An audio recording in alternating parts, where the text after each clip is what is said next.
বাংলাদেশে ব্যাপক গ্রেপ্তার অভিযান শুরু হয়, যা এখনো চলছে।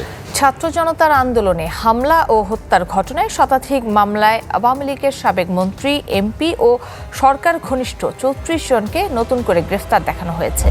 কিন্তু লক্ষণীয় যে এই ঢালাও গ্রেপ্তার অধিকাংশই কোনো সুনির্দিষ্ট অভিযোগের ভিত্তিতে নয়, বরং রাজনৈতিক পরিচয় দেখে। আওয়ামী লীগের নেতাকর্মী এবং আওয়ামী লীগের প্রতি সহানুভূতিশীল যে কোনো ব্যক্তি এখন সরকারের নিশানা। সভ্য সমাজে একজন ব্যক্তিকে আটক করা এবং তার বিচার করার ক্ষেত্রে সুনির্দিষ্ট আইনি বাধ্যবাধকতা রয়েছে, কিন্তু গত ১ বছরে আটকদের ক্ষেত্রে আইন এবং সংবিধানের ব্যত্যয় ঘটেছে। বেশিরভাগ বন্দী দীর্ঘদিন বিনা বিচারে কারাগারে বন্দী। জাতীয় প্রেস ক্লাবের সাধারণ সম্পাদক শ্যামল দত্তের কথাই ধরা যাক। গ্রেপ্তারের ১ বছরের বেশি সময় অতিবাহিত হবার পরও কেউ জানে না তার বিরুদ্ধে আসলে অভিযোগ কি।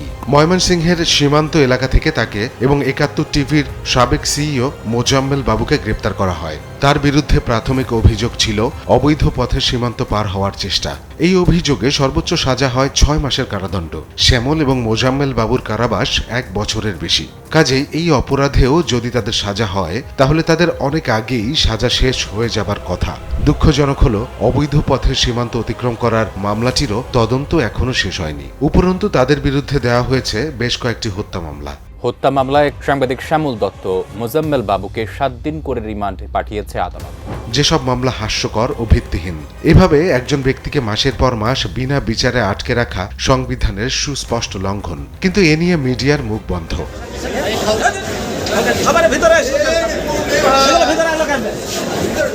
শুধু শ্যামল দত্ত এবং মোজাম্মেল বাবু নন, ফারজানা রূপা ও শাকিল আহমেদকেও একইভাবে আটক করে রাখা হয়েছে ১ বছরের বেশি সময় ধরে।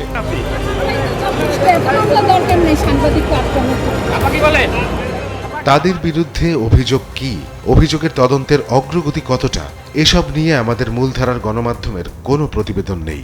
সাংবাদিকদের বাইরে শিক্ষকদের গ্রেপ্তার নিয়েও একই ধরনের প্রশ্ন রয়েছে। বিশিষ্ট অর্থনীতিবিদ অধ্যাপক আবুল বারকাতকে গ্রেপ্তার করা হয় একটি দুর্নীতির মামলায়। দুর্নীতির অভিযোগে জনতা ব্যাংকের সাবেক চেয়ারম্যান ও অর্থনীতিবিদ অধ্যাপক আবুল বারাকাতকে গ্রেফতার করেছে পুলিশ। গ্রেপ্তার করার পর এই শিক্ষকের বিরুদ্ধে করা মামলার কোনো অগ্রগতি নেই।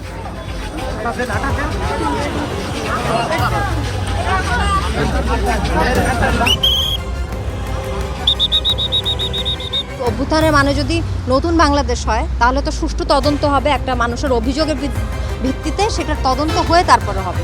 এভাবে কিভাবে হঠাৎ করে একটা কিছু না জানায়, কোনো ওয়ারেন্ট নাই, কিছু নাই, এটা কি হয়? আপনি কি মানবেন যদি আপনার একজন ক্লোজ কেউ এটা হয়? একই ধরনের মামলায় আটক করা হয় ঢাকা বিশ্ববিদ্যালয়ের আরেক শিক্ষক নাজমুল আহসান কলিমুল্লাহকেও। রংপুর বেগম রোকেয়া বিশ্ববিদ্যালয়ের সাবেক উপাচার্য ডক্টর নাজমুল আহসান কলিমুল্লাহকে গ্রেফতার করা হয়েছে। দুপুরে রাজধানীর মোহাম্মদপুর থেকে তাকে গ্রেফতার করে ঢাকা মহানগর গোয়েন্দা পুলিশ। তাকেও জেলে রেখে পাঠানো হয়েছে হিমাগারে। এইসব মামলা জামিনযোগ্য। অতীতে এ ধরনের মামলায় জামিনের অনেক উদাহরণ আছে। তাহলে এই ২ শিক্ষকের বেলায় কেন এমন আচরণ? বিনা বিচারে তাদের কেন আটক করে রাখা হয়েছে মাসের পর মাস? এসব নিয়ে মিডিয়ায় কোনো কথা নেই, নেই কোনো প্রশ্ন। ৫ আগস্টের পর আওয়ামী লীগের সময়ে নির্বাচন কমিশনের দায়িত্ব পালন করা ২ জন সাবেক প্রধান নির্বাচন কমিশনারকে আটক করা হয়। এদের মধ্যে সাবেক প্রধান নির্বাচন কমিশনার নুরুল হুদা মব সন্ত্রাসের শিকার হয়েছিলেন।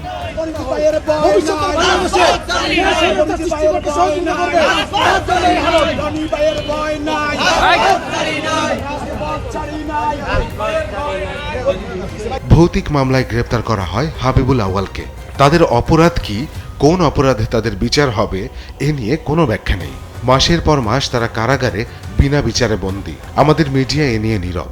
কেউ অপরাধ করলে তার বিচার হবে, কিন্তু বিচার হতে হবে নির্মোহ, নিরপেক্ষ। কিন্তু এখন চলছে বিচারের নামে আটক খেলা, যা আইনের শাসন ও ন্যায় বিচারের পরিপন্থী। আমাদের গণমাধ্যম এ নিয়ে মুখ খুলবে কবে?